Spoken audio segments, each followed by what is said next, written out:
So hopefully it turns on for you guys and doesn't make me look stupid.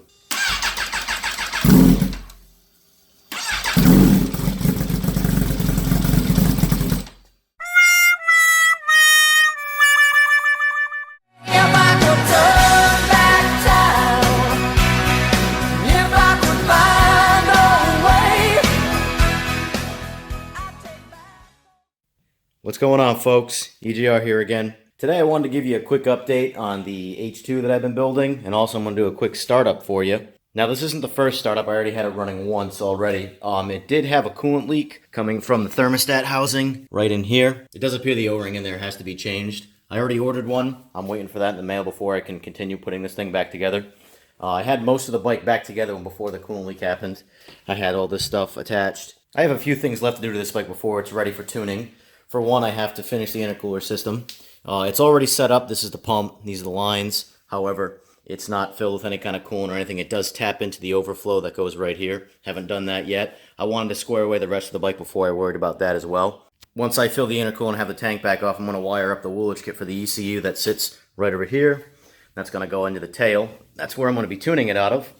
And then I'll start buttoning it back up slowly but surely. And then at that point, I can start tuning it. But alright, now I think I'm going to give you guys a quick cold start. It hasn't run in a couple days now, so hopefully it turns on for you guys and doesn't make me look stupid. Alright guys, wish me luck.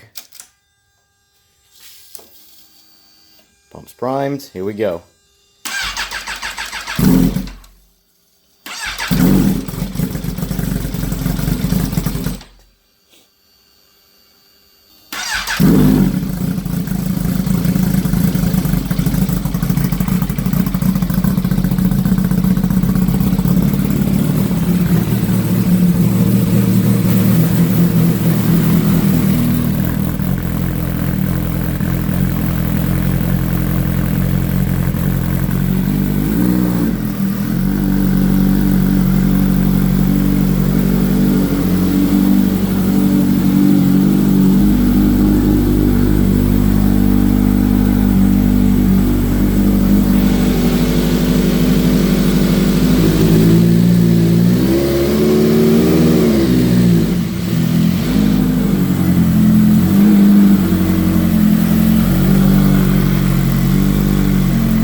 A few moments later. This bike is absolutely ridiculously loud.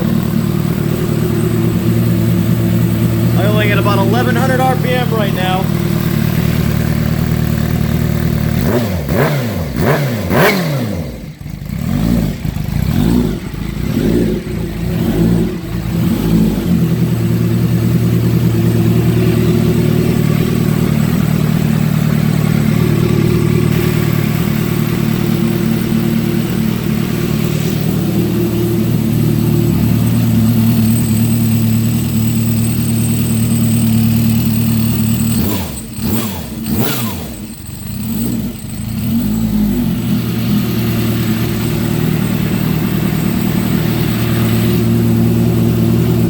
Alright, there you guys have it, folks. That's my temporary overflow until I get the side plastic back on. But yeah, she runs. Christ, this thing is loud. Alright, you know, for the hell of it, I'm going to start the bitch Ninja 2. Just see how it compares.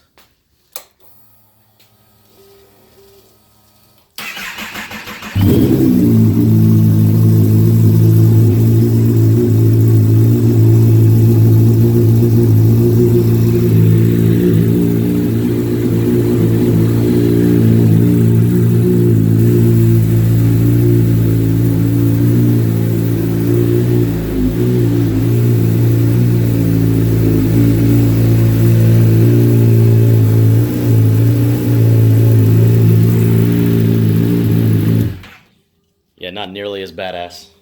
Here's the remaining plastics of the bike. They're all the same pearl white with blue metallic in them. Inlet, side fairings, and upper fairings. So far the only decals we have back on it are the H2 and the front symbol. Other than that, I think it's going to stay just a white bike. I'm not a fan of these. I really don't like them. He had them put on when he had the tank painted. I personally wouldn't have put them on. I would keep this one, probably move it up more a little bit, but I would definitely remove the side ones. But that's just me. It's not my bike. Bike definitely needs some nice carbon wheels, and I think at that point this thing is pretty solid. Should make some solid power, over 300 wheel I would suspect, and be fairly light. It's probably going to be one of the lighter H2s you've seen out there, you know, because one brake, and I tend to go max effort on weight loss. A lot of guys like to always reuse factory parts. They pulled it off, well, it's got to go back on. No, I'm not like that. If I don't see a real point to having something back on, I get rid of it. And that's why this bike's 357 pounds with no fuel in it. Anyway, guys, that's going to about conclude this video. I just wanted to give you an update on the H2. It's just about done. I'd say I probably have about 10, 15 more hours in it. Probably about 5 more hours in mechanical work between changing that O-ring and then buttoning everything up. But once that's all said and done, it's going to start the tuning process. I did make the mistake of putting a hookup on it and then thinking about using a dyno, because a dyno is going to absolutely shred a hookup. So I might try and source another wheel and tire just to put it on the dyno for now. But alright guys, thanks for sticking around and watching the whole video. I always appreciate that. Like and subscribe if you want to see more about this H2 in the future. And if you're already a subscriber, make sure you hit the bell icon so YouTube notifies you. But alright guys, I'll see you in the next video. Take care.